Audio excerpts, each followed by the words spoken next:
Hi guys, good evening. Welcome back once again to the EdWord. I'm your host Eddie, and in tonight's video I will be doing my episode review for The Walking Dead on AMC.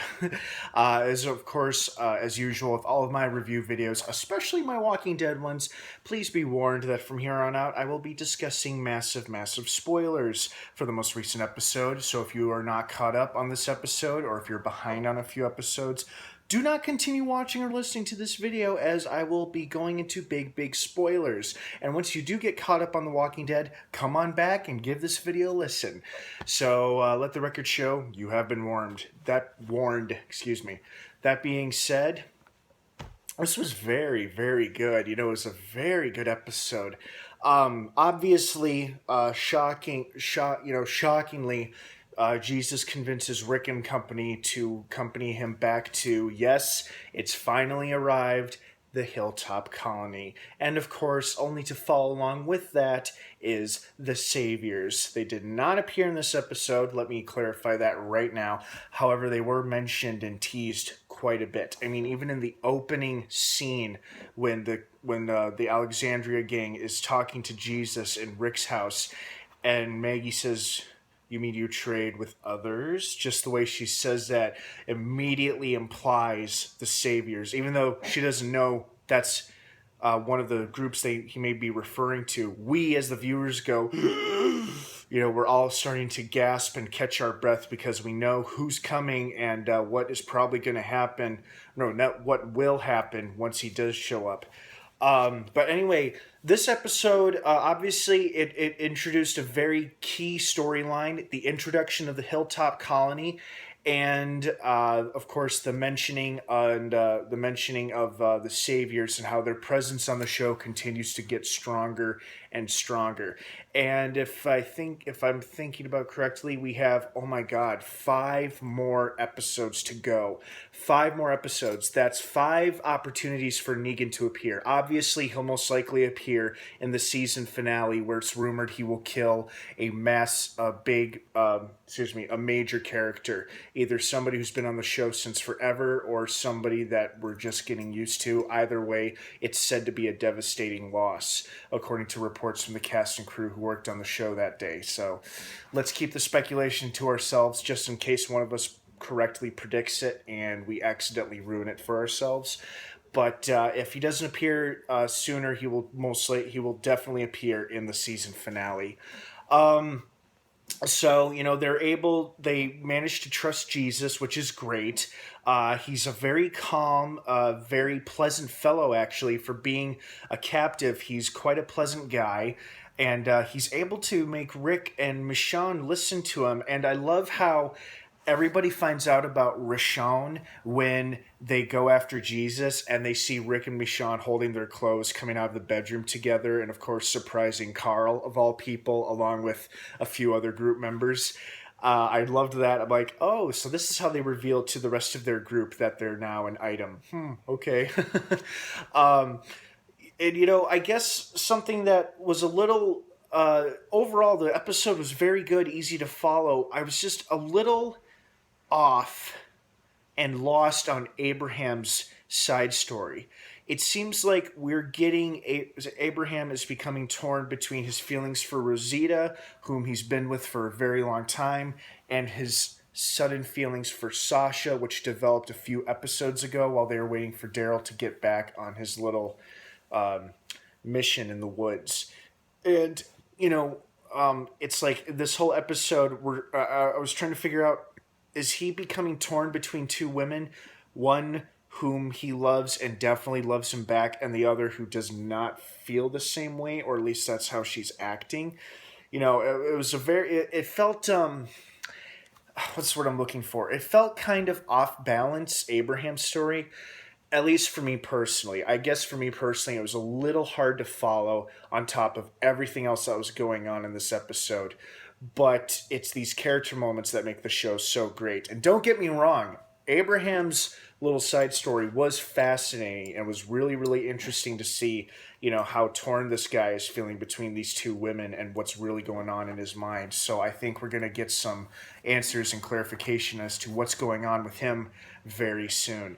And, they managed to strike a deal with Hilltop Colony. It's like, okay, the Saviors have been bullying you since the beginning into giving them half your stuff in exchange for them not attacking.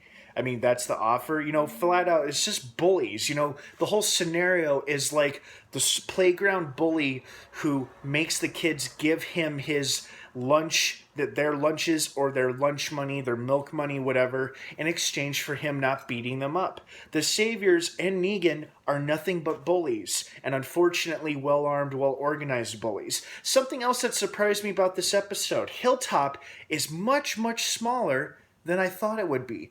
I pictured this big community, much like Alexandria, if not the same size.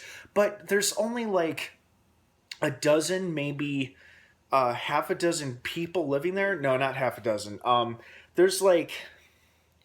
There's at least 24 or less than 24 people living there altogether. Jesus, his friends that they rescued from the car wreck, and a few other people. And oh my God, a blacksmith? They've got a blacksmith in the apocalypse?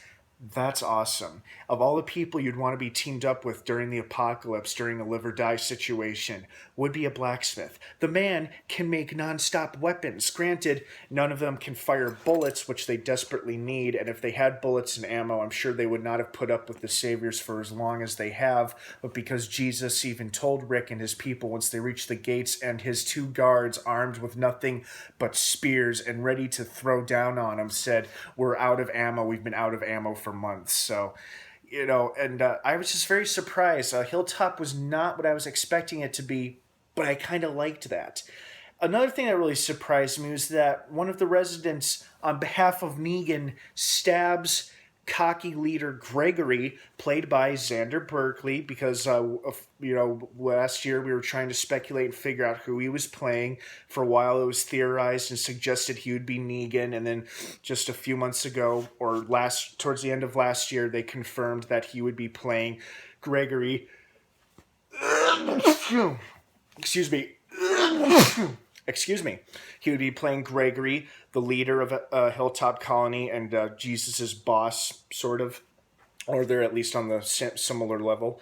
So that's who Xander Berkeley is playing. He was recently in the hit summer series Zoo, which appeared on CBS. I would highly recommend that series as well. First season is streaming on Netflix. Check it out. Season 2 is set to debut this summer. Anyway, sorry, getting off track.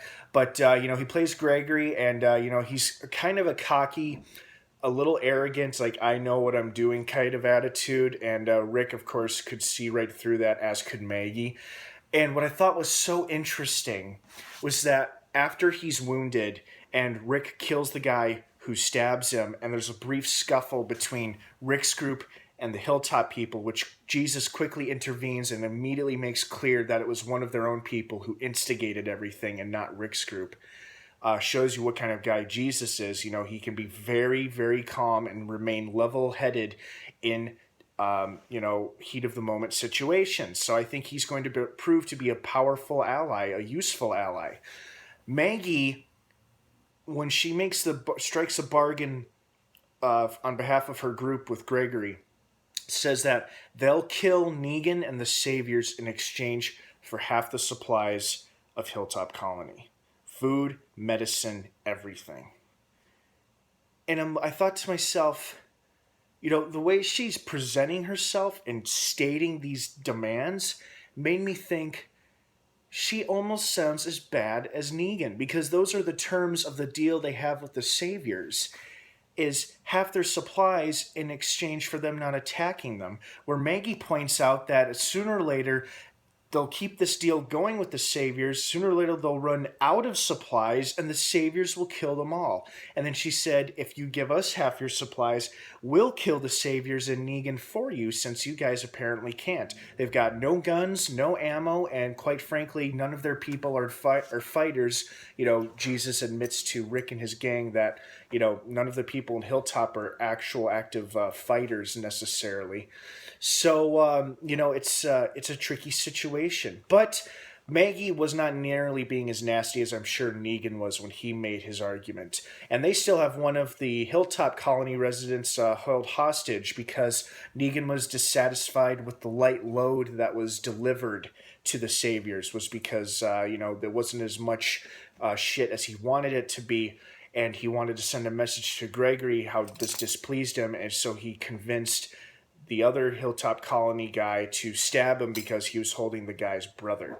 So Rick and gang have agreed to rescue this guy, Craig, the Hilltop guy, his name is Craig, from the Saviors, kill Negan, and kill the Saviors in exchange for half the supplies of Hilltop Colony, which they desperately, admittedly, need, because apparently Alexandria is extremely low on food. They're low on a lot of things, but because they have so many people living in Alexandria, food is the number one necessity. So the deal with Hilltop becomes a necessity. They have a mutual problem because sooner or later the Saviors would have become a problem for Alexandria, so they're going to help each other, and in more ways than one. They'll eliminate a evil, horrible threat, and then they'll trade with each other with supplies. And at first I thought Jesus' job was going to be similar to Aaron's job about recruiting people to join their community.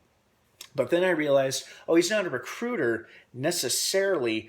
He's more like almost a traveling salesman, so to speak, a trader. He's like a goods trader, basically. He's like, my job is to find other communities like you, and we can set up an exchange system, a trading system where we trade goods, supplies, and whatnot, stuff like that.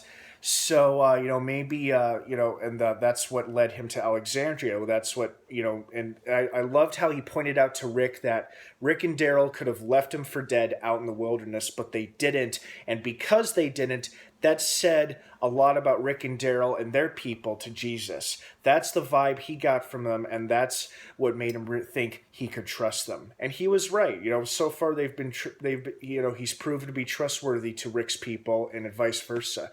So I am very excited about where this show is going. I'm also extremely nervous as to who is going to bite it next, because if you think about it, we've had a lot of deaths this season, but none that have been too big or major. We had Glenn's fake out, which technically didn't count because it was a fake out.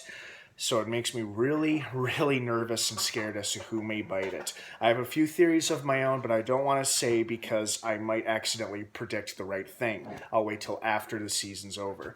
But it is exciting. Nonetheless, it is exciting. Well, guys, I hope you enjoyed this episode of Walking Dead as much as I did. Don't forget to hit that subscribe button so you can stay up to date with me on everything Walking Dead related, episode reviews, reaction videos, everything. Don't forget to like this video, and please feel free to comment and sound off down below what you thought of the episode last night, and what you think is going to happen in the next episode. What are your thoughts and feelings about the Hilltop Colony, about Gregory, the mention of the Saviors, the big scuffle between Hilltop and the Alexandria folks? Please leave your thoughts and opinions down below. I'd love to hear from everybody. Let's please remember to keep it civil, and stay tuned to AMC every Sunday night for new episodes of The Walking Dead. All right, guys, have a great rest of the night. Thank you so much for stopping by and watching. And of course, as always, may the Force be with you.